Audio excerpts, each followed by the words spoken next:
Trump Putin বৈঠকের পর যে সংবাদ সম্মেলন করা হয় সেখানে সংবাদ ছিল না বললেই চলে। ঘটা করে বৈঠকের পর কোনো সিদ্ধান্ত হয়নি বলে দুই নেতা দেশে ফেরেন। তবে এবার মুখ খুলেছেন মার্কিন প্রেসিডেন্ট, আর ট্রাম্পের মন্তব্য চমকে গেছে গোটা বিশ্ব। ট্রাম্প রাশিয়াকে সরাসরি খুব বড় শক্তি বলে উল্লেখ করেছেন, পাশাপাশি জেলেনস্কিকে চুক্তি করা উচিত বলেও মন্তব্য করেছেন। আর তাতেই বিশ্লেষকরা বলছেন এবার ভাগ হতে যাচ্ছে Ukraine. That was much more difficult than what I'm doing today, believe me.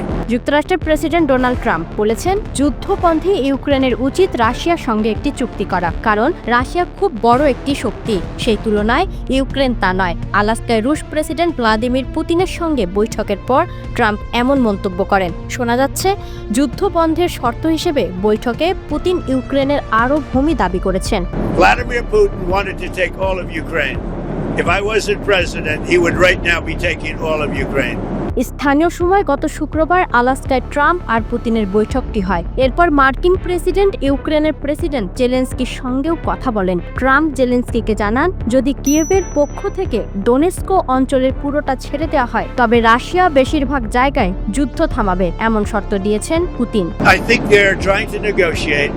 He's trying to set a stage. I mean, in his mind, that helps him make a better deal. এই বিষয়ে জানাশোনা আছে এমন একটি সূত্র কথা নিশ্চিত করেছে, ইউক্রেনের শিল্পাঞ্চল হিসেবে পরিচিত ডোনেস্ক অনেক আগে থেকে পুতিনের অন্যতম লক্ষ্যবস্তু। জেলেনস্কি এমন চাওয়া প্রত্যাখ্যান করেছেন বলে জানায় ওই সূত্র। এরই মধ্যে ইউক্রেনের 1/5 রাশিয়ার নিয়ন্ত্রণে রয়েছে। ডোনেস্ক 3 ভাগ এলাকাও তার নিয়ন্ত্রণে। 2014 সালে প্রথমবারের মতো এই অঞ্চলে নিয়ন্ত্রণ প্রতিষ্ঠা করতে শুরু করে রুশ বাহিনী। повноправною частиною Європейського Союзу.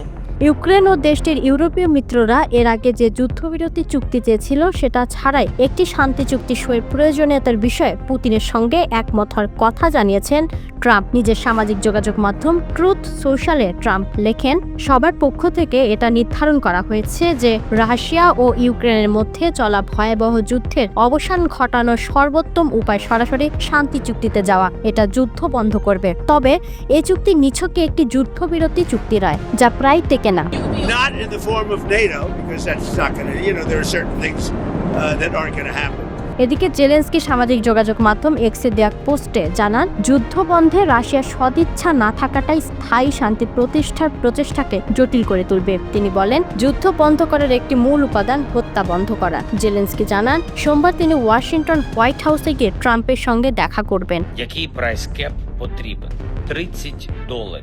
এর আগে গত ফেব্রুয়ারিতে হোয়াইট হাউসের ওভাল অফিসে ট্রাম্প জেলেনস্কির সর্বশেষ বৈঠক হয়েছিল। বৈঠকে দুই নেতা তুমুল বাকবিতণ্ডা বিশ্বজুড়ে আলোচনার জন্ম দেয়। সেদিন জেলেনস্কির সঙ্গে তর্কে জড়ান যুক্তরাষ্ট্রের ভাইস প্রেসিডেন্ট জেডি ভান্সও। I've actually watched and seen the stories, and I know what happens is you bring people. এবার ট্রাম্প অবশ্য আশা প্রকাশ করেছেন পুতিন আর জেলেনস্কিকে নিয়ে একসঙ্গে বৈঠকে বসতে পারেন তিনি। যুদ্ধ বন্ধে ট্রাম্পের প্রচেষ্টাকে স্বাগত জানিয়েছে ইউক্রেনের ইউরোপীয় মিত্ররা। তারা ইউক্রেনের পাশে থাকার ও রাশিয়ার ওপর আরো কঠোর নিষেধাজ্ঞা আরোপের প্রতিশ্রুতি দিয়েছে। Economically severe, yes, it will be very severe.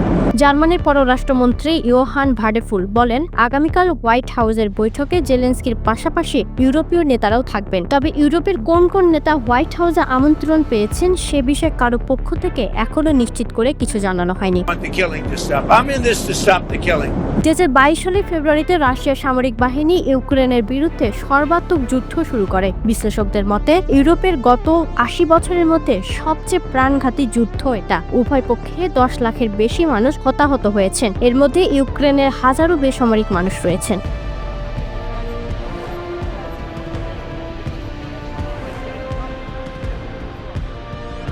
The killing to stop. I'm in this to stop the killing. We're not putting up any money. We're making money.